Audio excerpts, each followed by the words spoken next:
tienes con la revista, Sol? Así los dejo porque sí les voy a dar tiempo, pero les voy a dar tiempo después, o sea, no hoy, sino el periodo de clase creo que del viernes y probablemente miércoles. Mire, pues la revista se va a trabajar, tiene libertad de plataformas donde es más fácil trabajar de forma gratuita porque pues no queremos que gasten, es en esta de ISU. Entonces en esa página ya tienen que tener, digamos, sus artículos hechos y ya la idea después es de, porque el Word sí le revisa la ortografía, por ejemplo, e incluso algunos Word tienen activada hasta la edición de gramática. Entonces les sirve hacer el documento en Word y ya que lo tengan revisado ahí de ortografía y gramática, ya pueden pasarlo copy-paste a la revista y ahí ya van diagramando que les queden imágenes y demás. Entonces, básicamente es el... No te preocupes, Isabela. Entonces, básicamente es que tengan los artículos que más o menos ustedes van a tener que enfocar un artículo por cada subtema que hayan puesto, más o menos, dependiendo de las enfermedades. Hay unos que tienen como más amplitud de temas derivados que otros, pero entonces sería como ir trabajando en los artículos y luego de cada artículo tienen que tener una actividad lúdica, que puede ser una sección de entretenimiento tipo un crucigrama o un ahorcado, una sopa de letras, lo que sea, con instrucciones o un dato curioso. Por ejemplo, entonces esa sería la sección de curiosidades o sabías qué. Entonces, al terminar el artículo, ustedes ponen para afianzar tu conocimiento, no sé qué, puedes ir a la sección de entretenimiento donde encontrarás un crucigrama relacionado al tema. Entonces ya te direccionan a todos a que vayan a esas secciones para ver esas actividades que ustedes hayan hecho. Los anuncios publicitarios son realizados por ustedes, o sea, no se vale un anuncio tal cual copiado de McDonald's o de Coca-Cola, sino si va a hacer algo así, pueden hacerlo enfocado a su tema. Si te sientes triste, cómete un Big Mac, por ejemplo, y eso ayuda. Entonces, chisteando cosas así por el estilo. No copiado literal de lo que ya está en internet. No sé si con eso respondo a la mayoría de dudas.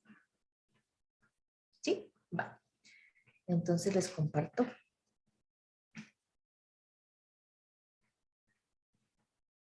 Entonces vamos a empezar a ver bien las partes de la célula.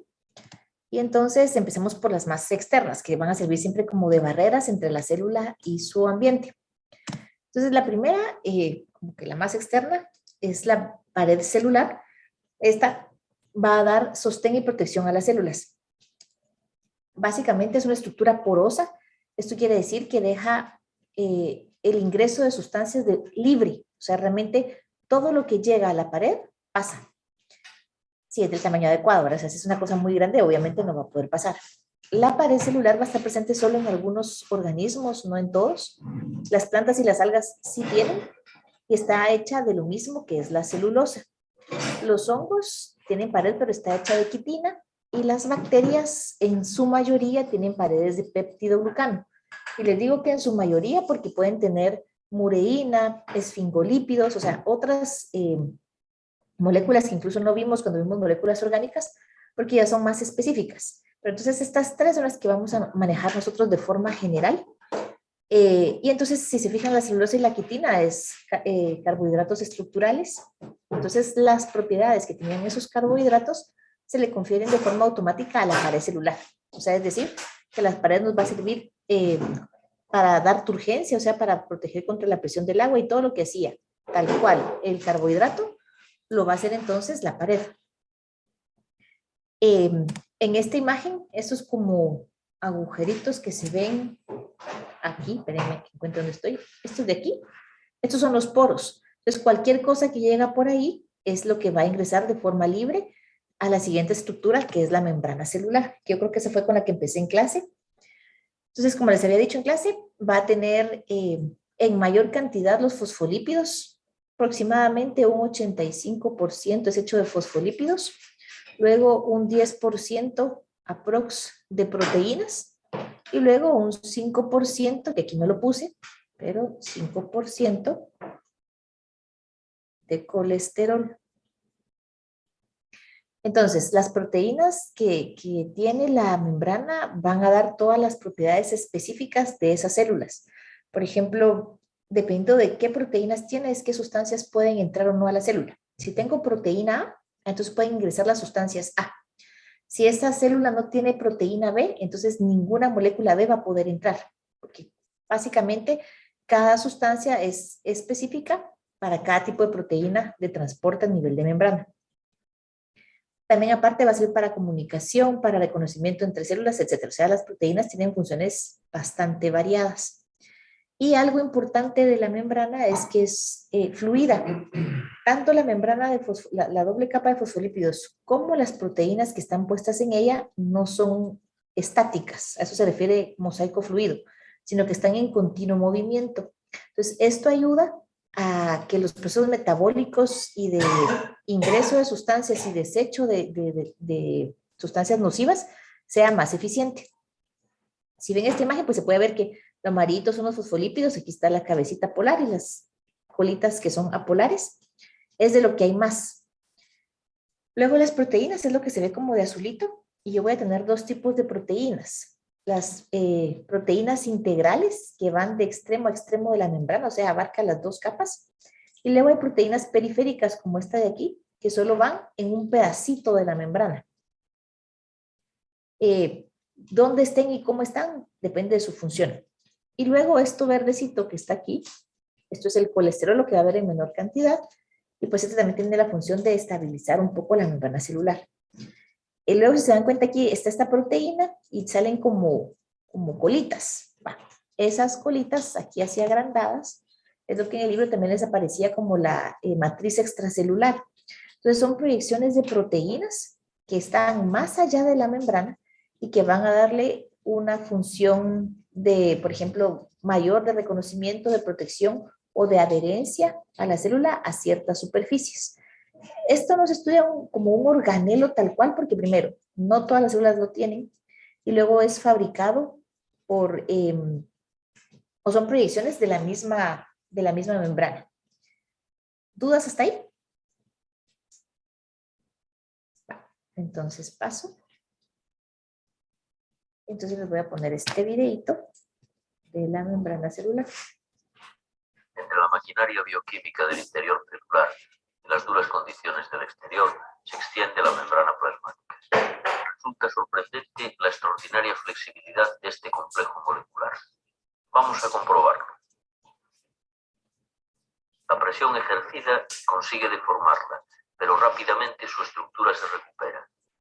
Las moléculas de lípidos espontáneamente reconstruyen la doble capa, debido a que poseen una cabeza polar que interactúa con el agua y colas no polares que la repelen. Añadamos colesterol y unos pocos oligosacáridos. Ya tenemos la estructura básica de la membrana plasmática. Dispersas en esta estructura básica nos encontramos con distintos tipos de proteínas. Algunas de ellas reciben señales del exterior celular. Otras transportan nutrientes hacia el interior.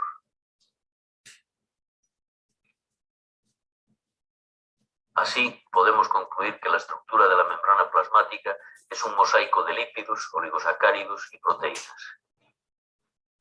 Estas moléculas no permanecen fijas en la estructura, sino que pueden cambiar de posición, por lo que se dice que la estructura de la membrana es un mosaico fluido. Esto que las capas de fosfolípidos se puedan mover entre sí, como que si fueran dos bandas que se van moviendo de esta manera, y que las proteínas que están ahí metidas también se movilicen, va a favorecer el metabolismo celular, porque cabal facilita el ingreso de partículas, facilita el movimiento de la célula, etcétera, etcétera. Luego, dentro de la membrana, ya hablamos que está el citoplasma. El citoplasma, si comparamos la célula con un huevo, el citoplasma vendría siendo toda la clara. Entonces es uno de los organelos más grandes y va a estar compuesto de dos estructuras. Primero, una fluida, que es el citosol, que básicamente es una solución que está formada por 70% de agua. Solo voy a cambiarle color a esto.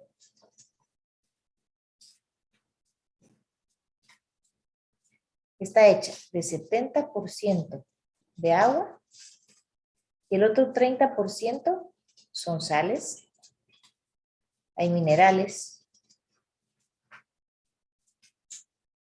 iones y moléculas orgánicas, o sea, proteínas, carbohidratos, etcétera. Esta solución básicamente va a permitir o va a ser el lugar donde se van a ocurrir las primeras reacciones metabólicas. El citosol tiene una gran cantidad de enzimas, entonces cuando entran ciertas sustancias, esas enzimas trabajan sobre ellas y empiezan a degradar, o sea, entra algo grande y empieza a hacerlo chiquito, o entra algo pequeño y hace los primeros procesos catabólicos, depende de qué sea lo que va a ocurrir ahí.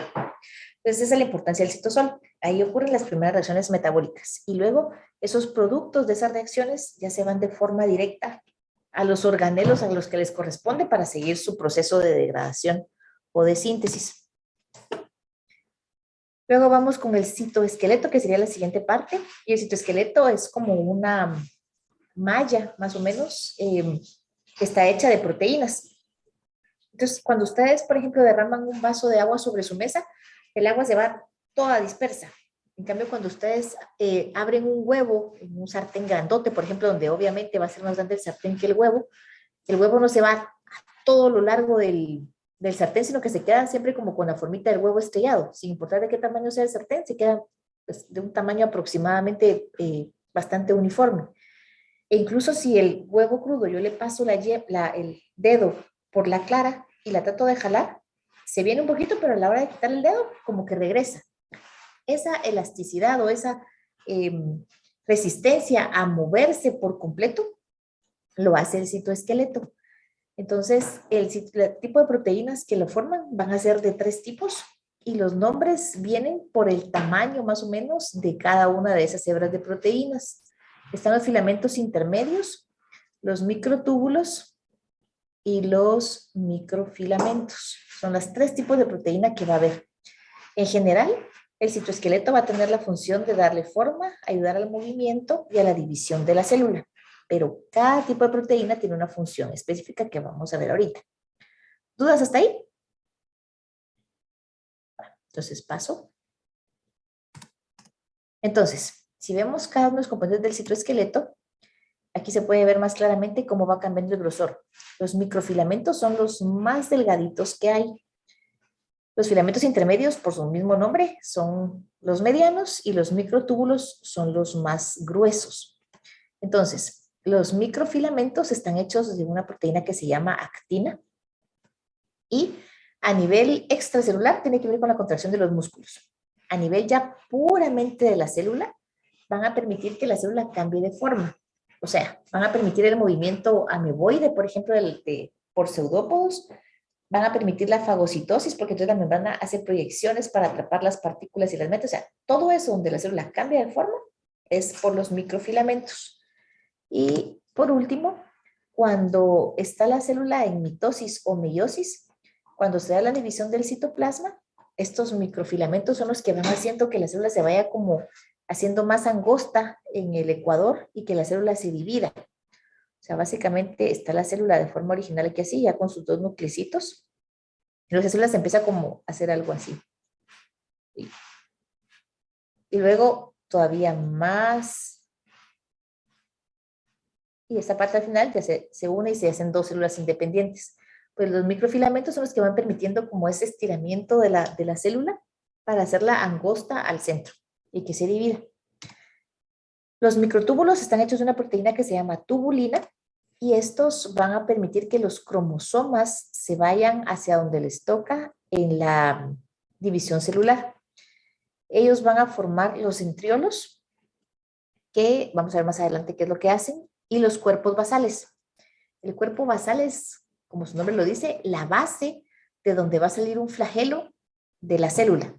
Entonces el cuerpo basal es esa estructura donde nace el flagelo y luego, aparte de que de ahí salen los flagelos, los microtúbulos forman los cilios y los flagelos. Hay otro tipo de proteínitas por ahí, pero en general los microtúbulos forman cilios y flagelos. Entonces sería la función de estos. Y por último están los filamentos intermedios, que estos van a dar soporte a la célula tal cual, de 2 maneras. Uno, hacen que la membrana esté pegada a su citoplasma y la otra ayuda a que una membrana se una a otra membrana. Entonces van a darle soporte a la célula en esos dos aspectos, porque la anclan al tejido donde tiene que estar y hacen que su membrana esté fija al citoplasma. Y aparte de esta función con las membranas, tienen también una función similar con los organelos. Si ustedes han visto, si agarran una caja de zapatos y meten, por ejemplo, un llavero, si meten su celular, si meten un lapicero, al mover la caja suena como chinchín, chaca, chaca, chaca, chaca, porque todo se está moviendo a lo loco ahí adentro, ¿sí?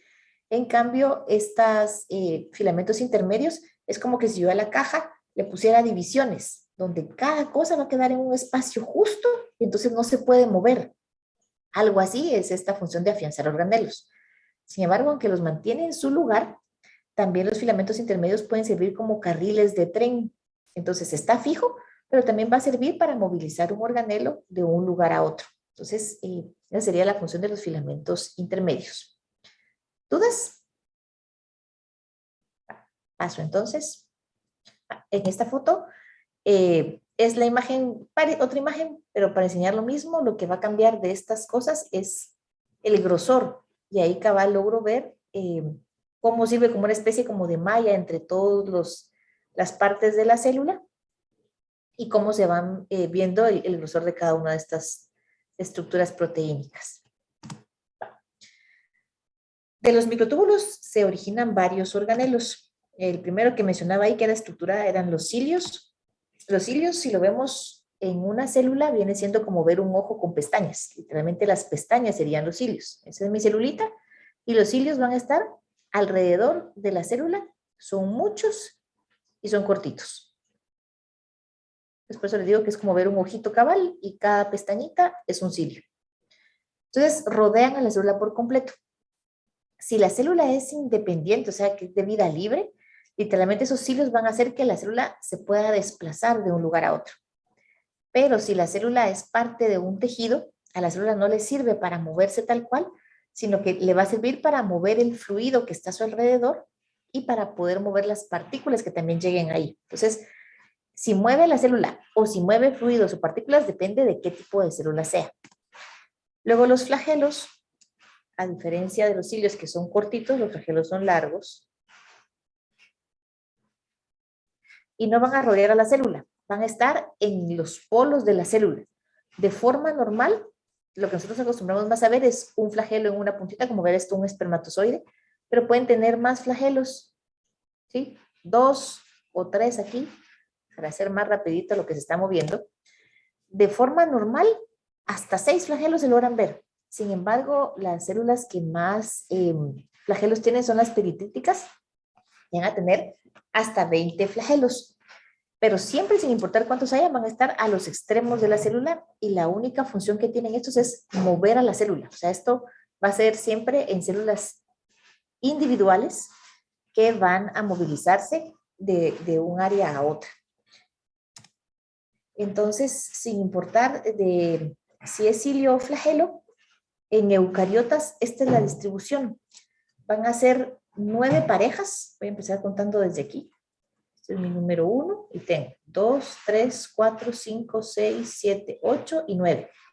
9 parejas, o sea, 9 por 2, más una central, que también es en parejita, ¿sí? Entonces, la estructura de los cilios y flagelos en eucariotas es de 9 filamentos de microtúbulos emparejados alrededor y luego una pareja central. Otra diferencia entre cilios y flagelos, aparte de lo largo, lo corto y dónde están ubicados, es cómo se mueven. Los cilios tienen un movimiento adelante y atrás, literalmente así. En cambio, el flagelo es un movimiento más o menos como helicoidal o de rotor, o sea, hace como que da vueltecitas. Entonces, básicamente esa sería aparte de la cantidad y la posición, cómo se mueven. Entonces, flagelos en forma helicoidal o de rotor y los cilios adelante y atrás. ¿Dudas? Entonces, aquí hay otra fotita para cómo se va viendo, digamos, el flagelo. Se puede ver ahí que es bien largo.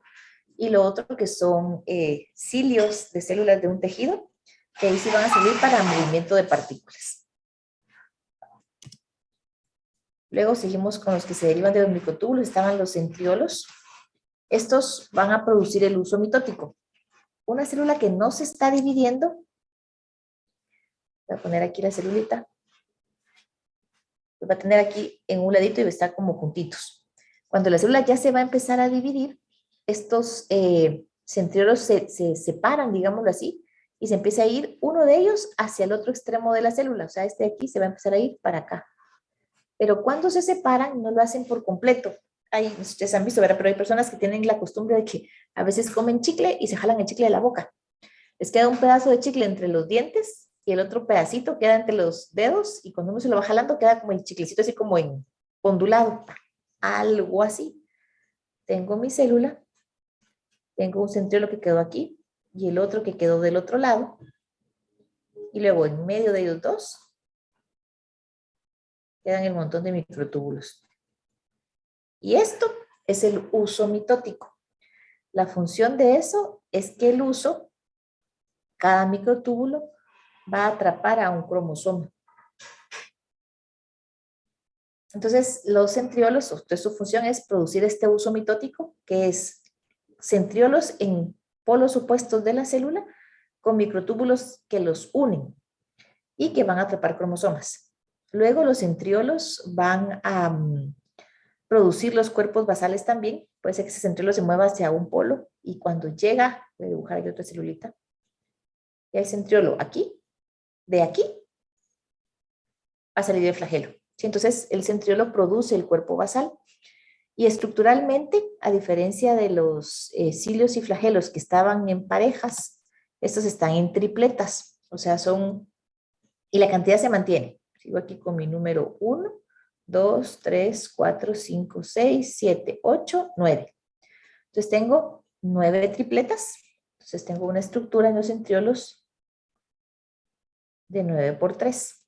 Y al centro no hay nada. Esa sería como una diferencia entre centriolos y cilios y flagelos. Están hechos de lo mismo, se agrupan, pero se agrupan diferente. Y aquí está la estructura como sería el uso mitótico. En la primera es cuando se empieza a formar y luego ya aquí ya cuando están incluso los cromosomas adheridos a él. ¿Dudas? Paso. El núcleo es la siguiente estructura bastante más grande en las células animales de protozoos es la siguiente más grande de fijo.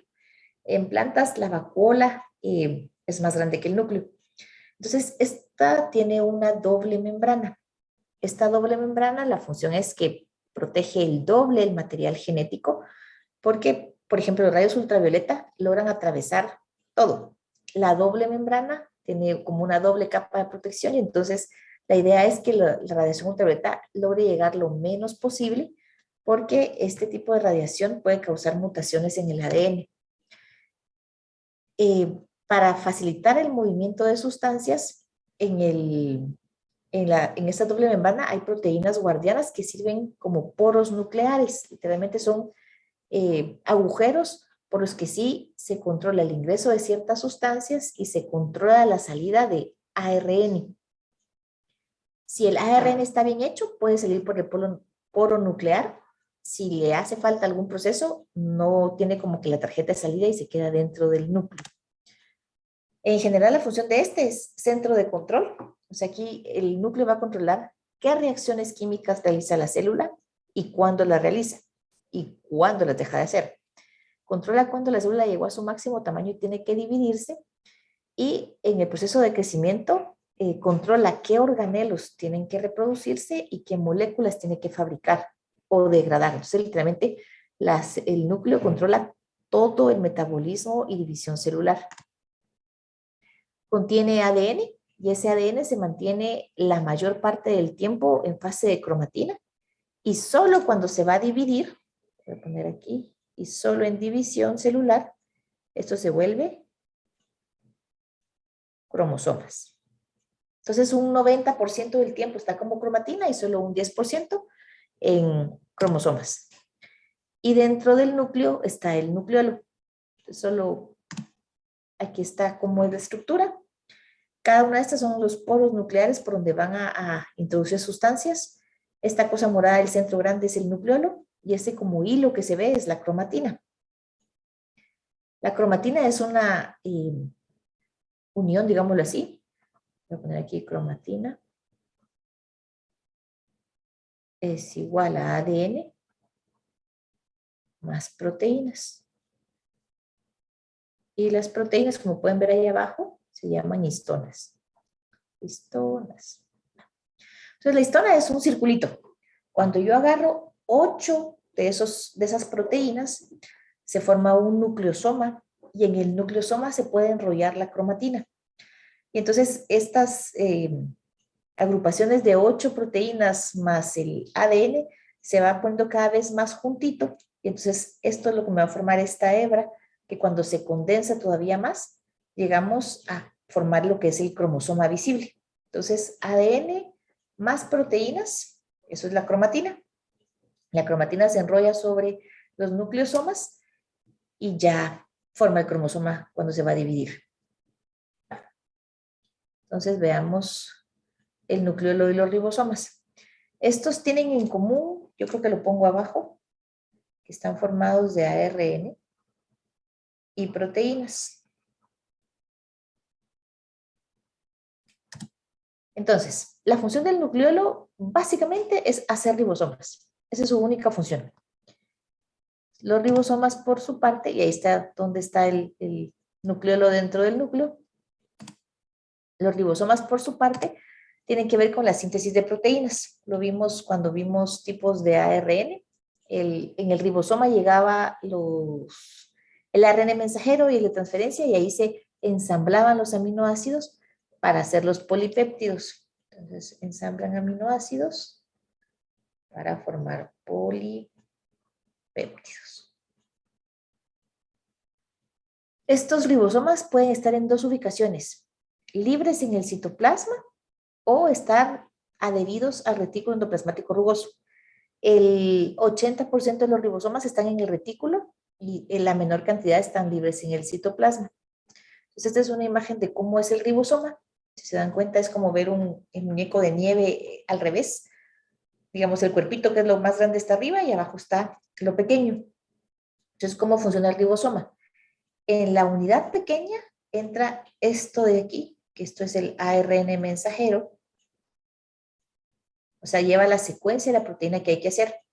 El ARN ribosomal, la unidad pequeña, lo va leyendo de 3 en 3. O sea, lee estas 3 e interpreta qué es. Estas 3, estas 3, estas 3 y estas 3. Y entonces justo estas 3 codifican un aminoácido en específico. El ARN de transferencia lleva el aminoácido y si es el que está pidiendo, pasa. Entonces se da un ensamblaje entre estas 3 estructuras que se están leyendo en ese momento y el aminoácido que llega, y si son complementarios se queda. Se corre la secuencia 3 espacios para acá, entonces ahora digamos que vamos a leer este otro. Se interpreta qué aminoácido es y al llegar, viene aquí y se pega. Se corre y pum, y se pega otro y se pega otro. Entonces al final, cuando se termina todo, el ARN mensajero vuelve a salir, es degradado en el citoplasma porque se degrada y automáticamente el polipéptido que ya llegó a su último aminoácido sale de la parte grande. Entonces en la parte grande se entregan los aminoácidos con el ARN de transferencia y se ensamblan para formar polipéptido. Dime, Ian. Lo que lleva el ARN mensajero, o sea, puede llevar como partes que no que no pasen. O sea, como hay como ese filtrito que dice que deja pasar pues lo que lleva el ARN mensajero, pueden haber grupitos que no entren. No, el ARN mensajero, si no está listo, me voy a regresar aquí a la parte de las proteínas del poro. Si el ARN mensajero no está listo, no tiene su tarjeta de salida, digámoslo así. Entonces no puede salir por el poro nuclear. Entonces, solo cuando ya está realmente y se da un proceso que se llama edición del ARN, o sea, ya quitaron todo lo que no va a servir, entonces solo sale lo que sí tiene que hacer proteína. Entonces, el ARN mensajero maduro es el que llega al ribosomal. Entonces, cada una de esas 3 que yo te marqué ahí, todas van a ser un aminoácido en específico. Entonces, sí, cada 3 sí va a pedir un aminoácido que tienen que llevar. Ok. Dime, Diana. Erika, ¿eso era lo que empezaba con A, G, G o algo así? ¿O eso es otra cosa? Cabal, el primerito, digamos que este que está aquí, este tendría que haber sido AUG, que te traduce metionina. ¿Sí? Entonces, cada polipéptido siempre va a empezar por AUG. Perdón, cada RNA mensajero va a empezar por AUG. Y entonces, el primero este que está saliendo, esta es la metionina. Siempre, todo polipéptido va a empezar por metionina. Y luego el último tiene que ser uno de los de terminación, que si ustedes se recuerdan, habían 3. Entonces ya cuando llega a ese, como ya no hay un aminoácido que se pegue, sale el ARN mensajero y se acabó de hacer el polipéptido. ¿Pasó? Entonces, cabal, aquí está lo que tenían en común, si lo tenía. Entonces, aparte que están hechos de ARN y proteínas, tienen en común que son organelos sin membrana. Entonces, en las células procariotas sí vamos a encontrar ribosomas, aunque su estructura cambia un poquito, pero sí existen ribosomas. Ahora, el nucleolo, aunque no tiene membrana, no aparece en células procariotas, solo en eucariotas. ¿Paso? Luego, en la parte de adentro de la célula hay un sistema endomembranoso. Esto quiere decir que son membranas que están plegadas sobre sí mismas o membranas que se fusionan sus extremos para formar organelos. Entonces, este sistema endomembranoso forma un conjunto de membranas internas que tienen compartimentos conectados. Esto quiere decir que aunque cada organelo haga algo, tiene una relación directa con el siguiente y entonces se da como una producción en serie. Pensemos en una planta envasadora de aguas gaseosas. De una máquina salen todas mis botellitas ya limpias. Van por la banda de transporte. Llegan a otra máquina que lo que hace es echarle, digamos que la Coca-Cola. Y entonces llena todas las botellas de Coca-Cola. Pasa la banda transportadora y llega a otra máquina donde están las tapitas. Entonces, ¡pum, pum, pum! Le pone a todas las tapitas. Y o las rosquitas de los doble litros. Y luego digamos que pasa a otra máquina ya cuando tiene agua y ¡plum! Le pone la etiqueta que está alrededor. Entonces, aunque cada máquina hizo cierta parte del proceso, era un proceso continuo. Eso es lo que ayuda el sistema endomembranoso. Van a favorecer los procesos bioquímicos, o sea, las reacciones químicas que sean ordenadas y que se puedan ir en secuencia, porque un proceso, aunque necesito que el otro me dé el producto, no estamos como que haciéndolo todo mezclado. Supongamos que en su casa van a hacer una celebración y están en la cocina la abuelita, la tía, la mamá y cada quien haciendo un plato diferente y todas quieren usar la cocina y todas quieren, con la serie, un desorden porque todo el mundo se cruza con todo y todo el mundo quiere la olla que el otro tiene, por ejemplo. Entonces, en cambio, al hacerlo por separado, cada quien cocina en su casa y llevan la comida, digámoslo así, es más ordenado. Entonces, algo así somos el sistema endomembranoso. Cada organelo hace su parte que le toca y cuando ya lo tiene lista, ¡pum!, se lo pasa al otro para que siga. Pero entre ellos no se estorban. Entonces, van a haber regiones que sintetizan, eso quiere decir que van a hacer moléculas, o sea, van a fabricar moléculas.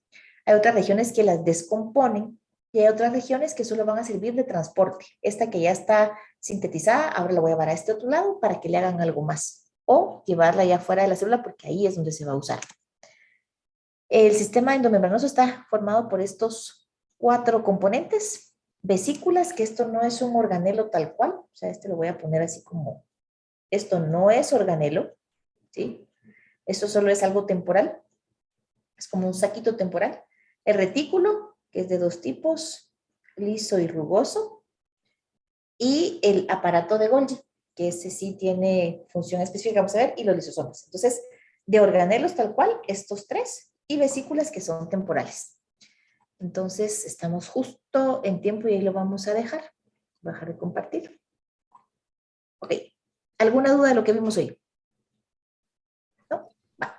Dime, Stephanie. Sí. Perdón, ¿podrías regresar a la página de la función de núcleo? Dame chance. Porque yo regreso, pero si no lo comparto, tú no miras. Núcleo, aquí. Gracias. Vaya. Ok, entonces ahí estamos, chicos, que tengan buen día.